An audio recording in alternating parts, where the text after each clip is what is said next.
Into one. That's all right, no problem. Okay, hello everyone. Just a quick, short little thing today, a little update on life, I suppose. Last few weeks, well, it's mushroom season, and I've been out looking for mushrooms. I haven't been very successful, but I've been out looking for mushrooms of a specific variety, and I haven't found any. But what I have been doing is going out for kind of an hour and a half, 2 hour walk, 4 or 5 days a week. Particularly when the weather's quite warm, and or not wrong, particularly when it's dry. Okay, it's not so fun to do when it's raining, and I know not everyone's going to be able to do this because they've got jobs and kids and whatever else. Okay, you don't always have time to go out for an hour and a half or a 2 hour walk in the morning before work, or even in the evening after work. Okay, and it's getting dark now as well, so I know that's not possible for everyone, but I just want to explain the benefits. Okay, I have felt so much better by doing just walking, and I've been getting my kind of 10,000 steps. I've actually been hitting 10,000 steps a day. I mean, I don't always carry my step counter because it's my phone, and so a lot of the steps that I do just around the house when I'm not really doing anything, my phone's just, I don't know, somewhere not in my pocket, so it's not counting those extra steps. But my average kind of daily steps has significantly increased over the last few weeks in my mushroom hunts. My sleep has improved. Okay, it wasn't bad, but just generally my energy levels throughout the day have improved. So this is just a reminder that getting a 4-5K walk, even if it's walking, okay, it doesn't have to be running, 4-5K walk in on a regular basis, preferably in daylight, with a slight preference towards as early in the day as you can make it. But if it's lunchtime or if it's evening, fine. It doesn't matter too much. I would prefer it to be in the morning for you, because that helps with hormone releases from the pituitary gland, which make us healthy and have energy and sets our circadian rhythm and all those kinds of good things. So yeah, there's that. And I mean, yes, I've got lemon in here, but this is not the point. Bottled water. I think we all kind of know that tap water is not that great. It's full of chemicals that we don't really want in our system. Some of us, I know Matilde here has mentioned it before, have reverse osmosis or some kind of filtration system at home. Like the Brita filters, they get some stuff out, but they don't get a whole load of stuff out. It's better than straight tap, but bottled water is actually pretty cheap. Okay, I'll go to Aldi. I'll get, was it 6 lots of 2 litres, and it's like £2.50. So what I've done is I've sacrificed alcohol.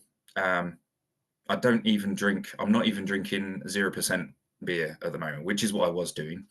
I was occasionally having an alcoholic beer of some description.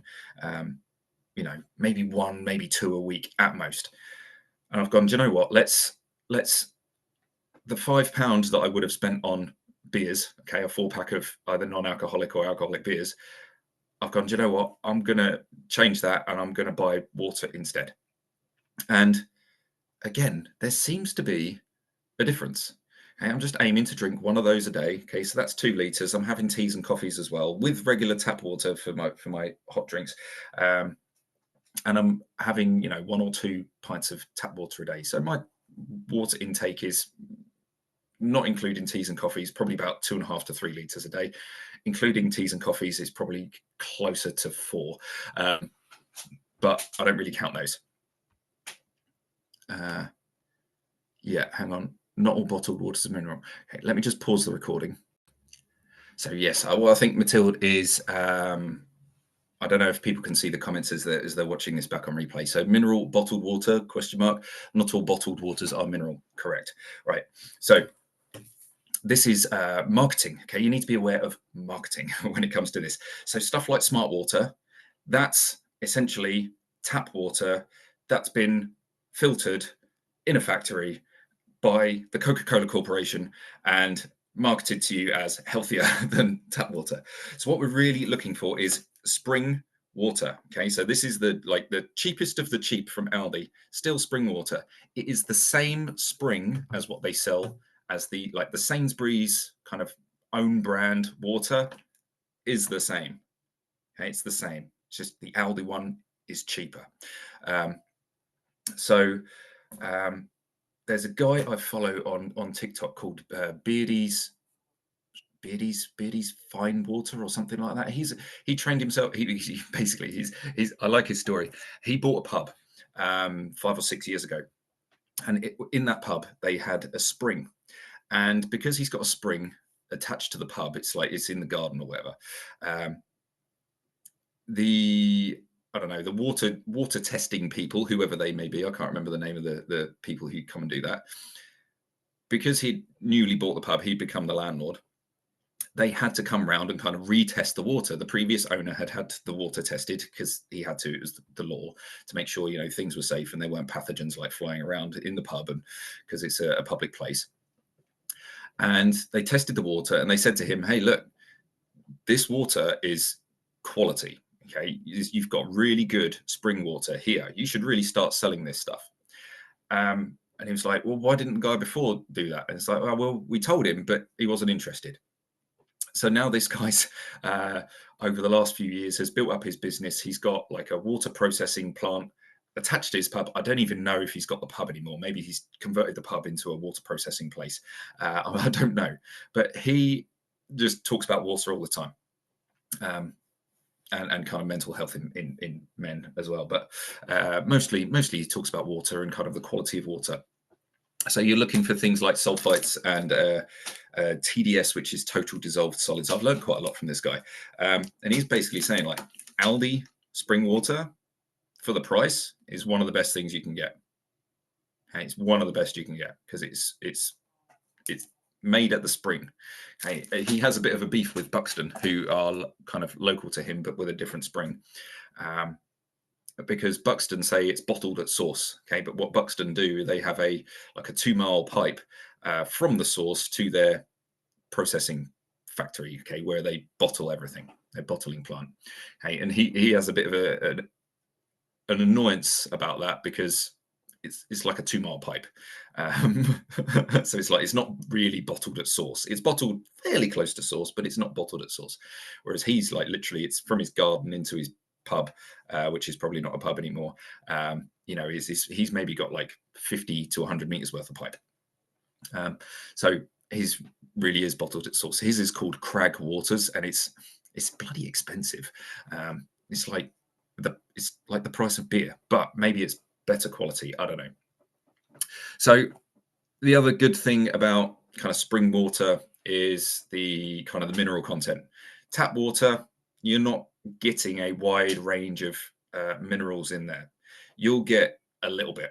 Okay, you'll get a little bit of sodium. You'll get a little bit of magnesium. You'll get a little bit of here, this and that.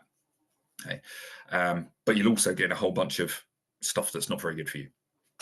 The fluoride and the chlorine and the other stuff. A lot of people I suppose more in the spiritual community would call it dead water. It's non-living water, water that has been in a pipe, thrown around, artificial bends and stuff. Okay, it dies. Okay, it's already dead anyway because it's been chemically treated and forced to do things that water doesn't naturally do. So the kind of living water is water that has been kind of ideally straight out of a river or a stream. That's living water, but kind of the second best to that is bottled at source. So it's more alive. It has more of the kind of the je ne sais quoi of life. Let's say, is that the right term, Mathilde? You're the right person in here for that.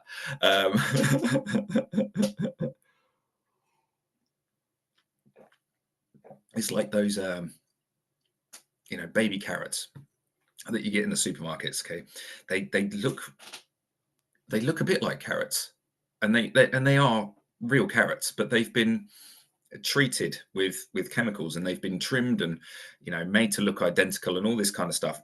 And that would be kind of a dead carrot. Okay, whereas a carrot that you've gone to an allotment and pulled straight out of the ground, that's a living carrot. So even though they kind of look the same, even though their nutritional composition is probably pretty much the same, one is kind of better for you than the other. It's a little bit like the organic versus inorganic argument as well. The kind of like lab grown meat compared to a cow that lives in a field. Free range chickens compared to battery chickens. Okay, it's kind of the same argument. Which one is better for you? Okay, not necessarily which one. If we're talking about battery chickens and compared to free range or organic chickens, there's obviously a huge disparity there in animal welfare and all these kinds of things, and the quality of the meat definitely changes. Okay, you can definitely taste the difference between an organic and a free range chicken, and even eggs. You'll be able to notice differences between kind of the real deal, the good stuff, and the stuff that's super cheap and manufactured. Okay, so think of tap water as manufactured water. It will keep you alive. It will help you to some degree, but it would be an improvement if you went for spring water. And unless you've got expensive tastes, 12 litres of this stuff is £2.50. It's really cheap. It's really cheap. You can get basically one of these a day, and for most people, that's about all you need. Okay. Because I'm a bit bigger and heavier and I'm fairly active, I need about 1.5 of these a day, ideally. I'm not doing that. I'm making up the extra litre with tap water, tea and coffee, and maybe herbal teas. So yeah, water is important. Something that I always look out for is pH at source. Okay, so that's right at the bottom there. pH 7.4. I mean, as long as it's not like 3, you've kind of all right. But again, a lot of people who get a bit funny about water, they might be looking at, you want a higher pH, more towards the 8. And from a biological perspective, I've got a book on my shelf just back there called Healing is Voltage, and it talks about the pH and voltage. And I've talked about this a couple of times in the past. I said I was going to keep this short. It turns out it's not. The higher the pH is the higher the voltage. So basically pH 7, 0 volts. Okay, so it's kind of neither good, neither bad. Okay, you go more acid, you are going into a positive voltage. And if you're going more alkaline, which is kind of the 7, 8, 9, 10 numbers, you're going into a kind of a negative voltage. And what Healing is Voltage, that book is talking about, is a bit of a heavy tome. It's about 600 pages worth. It's chronic disease and illness, okay, or when we get injured, let's say, but also included in that is chronic disease and illness. Talks about when our body becomes more acid, that's where illness, injury, disease is. Okay, so when our body acid, or a part of our body, so let's say we sprain an ankle or whatever, the acidity in that part of the body will increase. So you'll go more from this kind of 7, 7.5, which is kind of a normal body pH. It will drop down into the 6s. Okay, 6.9, 6.8, 6.9. Okay, 6.5, we get there in an area of the body and it's there for long enough. That's cancer. That's death. Okay, so but if we, so there's some arguments. Okay, there's the acid alkaline diet. This is where a lot of vegans and vegetarians come in and say meat is acid and makes you sick. Okay, yeah, but meat is also neutralized. It's neutralized by the stomach and processed, and it actually improves our stomach acid levels. So I kind of sit on the both sides of the argument of the acid alkaline thing. So I don't place a huge amount of value in the acid alkaline, but it kind of depends on what your body does with it. Anyway, I'm kind of gone slightly off the point. So yeah, a lot of people say like, yeah, you want like a higher pH water because kind of that's what heals our body, because it improves the voltage levels within our cells. Okay, but as I was just saying with the meat thing, it kind of depends on what our body is doing with it. So, yeah. So higher voltage towards alkaline is healing for the body, and a higher voltage towards the acid end, because it's a plus and a minus scale. So with 0 of 7 being in the middle. So moving more towards acid is a sickness. That's an injury. That's an ache. That's pain. Potentially, it's a chronic illness kind of thing. So salts. Okay, so let's bring this back to minerals and water. As a general rule, salts and minerals are going to be more alkaline. Okay, they're going to bring you more alkaline. So tap water, which is lacking those minerals naturally, will that's an interesting thought. Will be slightly more acid. Okay, but maybe this is a reason why chlorine is added, because chlorine is a strong alkaline solution. Chlorine will bring an acid towards alkaline. So maybe that's one reason, aside from killing bacteria and pathogens that might be floating around in the water. It will bring something that is slightly too acid into something that is palatable and fit for human consumption, because it's going to bring the pH back to kind of the 7.2, 7.5, something where, a neutral zone where we want tap water to be. So maybe that's a reason why chlorine has an additional benefit of being in the water. Interestingly, I was a lifeguard, this is many years ago, when I was like 17, 18, and occasionally, probably illegally, I was in charge of putting the acid and the chlorine into the tanks that were underneath the swimming pool, that kind of how the water all gets cleaned and kind of recycled and reused. So you have an acid tank and you have a chlorine tank, and I wasn't allowed to do the acid because the acid was something like a pH of about 2. Okay, it was like stomach acid. Okay, it was 2, 3. It was very strong stuff. It would literally melt your skin if you handled it incorrectly. Whereas the chlorine was pH like 10 or 11. Okay, so the chlorine is there to help balance out the acid, so that to bring the swimming pool water to a 7-ish, so that yes, we're killing all the stuff that's in there, all the gunk and the germs and the things that kind of is on people's skin and all the other shit that gets into swimming pools. Is actually quite disgusting when you start thinking about it. Swimming pools are gross. And yeah, so those two chemicals are there to kill stuff that needs acid to kill it, and then it's there to kill the stuff that needs alkaline to kill it. So yeah.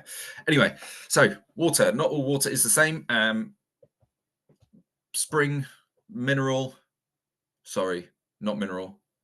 Natural and spring are kind of the words you are looking for.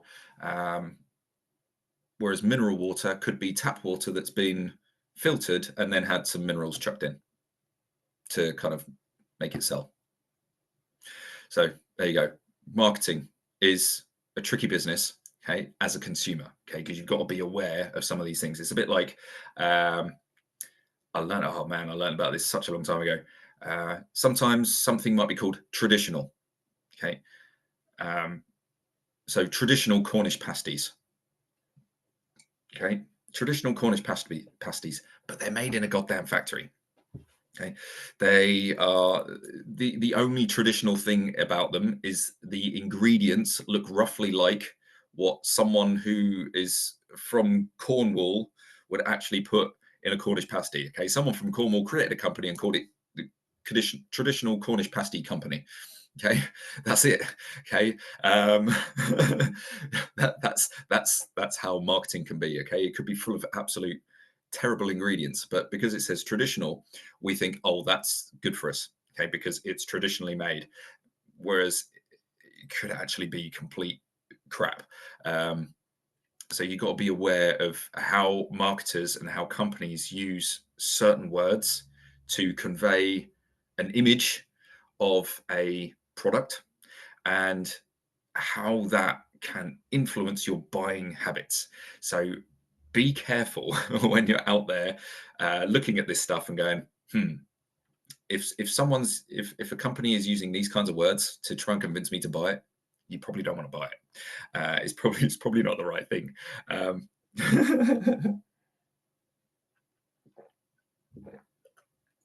So yeah, be careful of marketing. It's a tricky business, okay? And they will use all kinds of tactics to get you to bamboozle you to buy the product. Trust, I've done so much. I mean, not so much recently, but I've done so much reading and learning on marketing tactics over the years.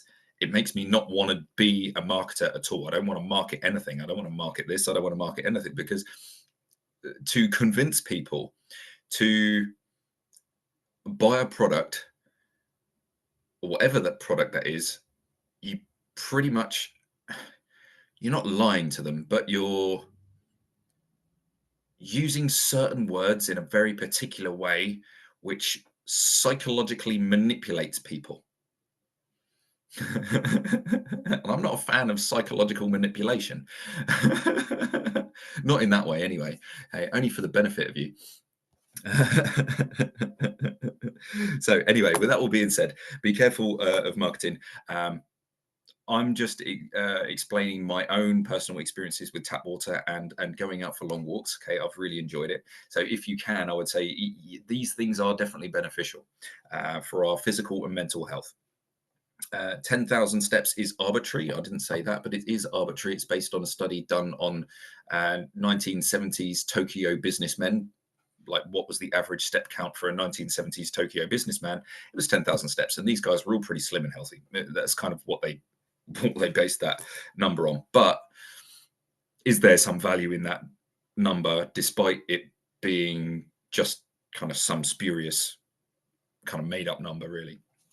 I would say it's a good target. It's a good target. So if you can do 8,000 to 10,000 steps a day, okay, cool. Your calf muscles are your second heart. They are pumping all of the lymph, all of the blood, all of the stuff from your lower limbs back up to your heart, where it can be processed, where it can be got rid of. So having a higher step count, walking or running, but walking is like the easiest thing that practically, all of us can do it. I think. Can everyone in here walk? Yeah. Okay. You don't have to do 10,000 steps all in one go. It's across the day. Okay. But if you can do a longer period of it, like kind of at minimum, kind of a 30-minute brisk walk, that's kind of better than doing kind of just a few minutes here and there, but regularly throughout the day. So having a longer period of walking is a good thing to do, okay? Because our body needs that time to just to pump everything through. So if it's just climb the stairs, go back down, sit down, climb the stairs, go to the toilet, come back, sit down, and you do that enough times to hit, I don't know, 8,000 steps in a day. I mean, that's a lot of getting up and going to the toilet, but and it's better than 5,000 steps or 4,000 steps, but it doesn't have that kind of time element to it, where we need kind of consistent stepping, consistent movement for a period of time, which seems to, again, be extra beneficial. Anyway, my 10-minute short rabble turned into a 25-minute rant about various things. So I'm going to stop there and we'll get into treatment time. Okay.